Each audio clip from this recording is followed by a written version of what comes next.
Hello everybody, I'm here to talk to y'all about the issue of texting while driving, so let's just all go ahead and admit it that we've all done it. We've all pulled out our phones to check a text message, read it, send it, or maybe an email message, or just a phone call. It's a terrible habit that we formed as Americans that really needs to come to a halt.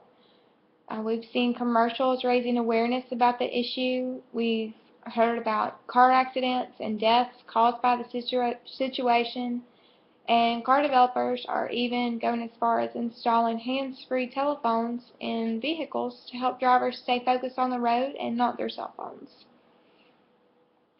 I'm sure I'm not the only one that's seen the commercials about the families that have lost loved ones from texting while driving. It's become an issue over the years as texting quickly became one of the most common ways of communication. Cell phone distributors, AT&T being one, have aired commercials concerning texting while driving. Their slogan pertaining to the matter is, "It can wait," and I personally agree. Any text message that you need to send can wait, or any text message that you want to read will be there when you get to your destination, and you can read it then. According to the AAA Foundation for Traffic Safety, federal estimates suggest that distraction contributes to 16% of all fatal crashes, leading to around 5,000 deaths per year. The AAA Foundation believes that by improving our understanding of how mental and physical distractions impair drivers and by educating the public about avoiding distractions, we can eliminate these needless deaths. Another foundation that strives to bring awareness to the issue of texting while driving is the RAB Foundation. RAB stands for Remember Alex Brown.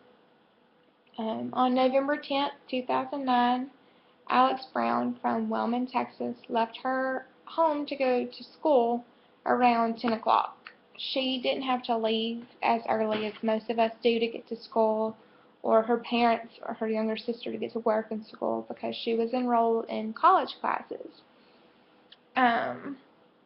It was her senior year, so she was trying to get ahead like most of us do on our senior year of high school. So when she didn't make it to school, her mother found out. I'm assuming she works at the college or the high school where Alex was attending, and a couple hours into the day, her mom found out she never made it to school. I guess it was a mother's instinct that just told Gianna, her mother, that she'd been in a car accident. She went looking for Alex's truck, as most parents would do, and found her truck beaten up, and found out afterwards that Alex had been ejected from the truck. It barrel rolled on top of her, and when she was taken to the hospital, she was resuscitated twice, and the doctors felt that there was no more they could do for her, so her parents made a difficult decision to take her off life support and let her go peacefully. Her mom and dad just kind of knew that it was from texting, and just to be sure, they checked her phone records, and she had been texting while driving up to the time of her accident. When I was in high school, my teachers asked us to watch this video because the RAB Foundation was really made to let others know about Alex's story, and her parents say that through Alex's memory we hope to educate others about the dangers of texting while driving. So when my teachers asked us to watch this video in class, we did, because texting and driving was really an issue for my classmates and I, as it is for most teenagers. So we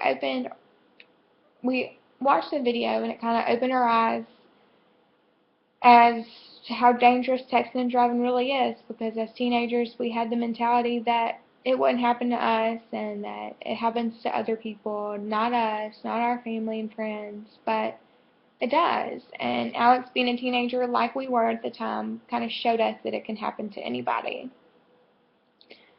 There aren't many ways to prevent distraction when it comes to texting, but as technology advances, we're able to decrease the use of our phones with things like Bluetooth. As many as you may know, Bluetooth is installed in most of the newer model vehicles. It's not in mine, unfortunately, but I don't like to talk on the phone that much anyway, so I don't really need it.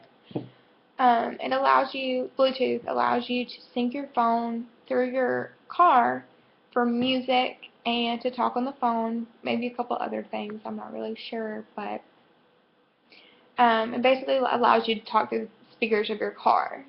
This is really helpful to people who are constantly on the go and use a telephone as a means of communication for their business or family emergencies, or maybe they just like to talk a lot. So it's good for people like that. As far as texting goes, you really just need to join the pledge to not text and drive. Because according to a survey from Centers for Disease Control and Prevention, 31% of U.S. drivers ages 18 to 64, who knew 64-year-old people knew how to text, but apparently they do. It was reported that they had read or sent text messages or email messages while driving at least once in the 30 days before they were surveyed. Not only is texting while driving dangerous, but it's also illegal.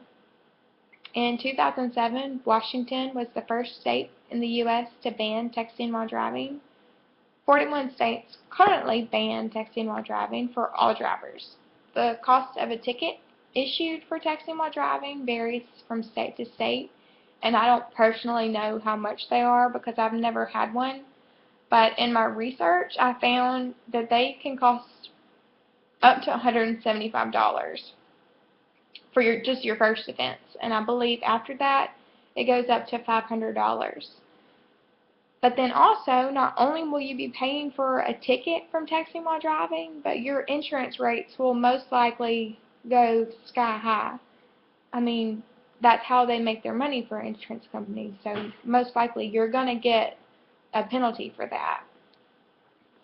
So today, you can help reduce the risk of losing a loved one or all the money in your pocketbook by taking the pledge to just not text and drive. Thanks, and have a good day. Don't text and drive.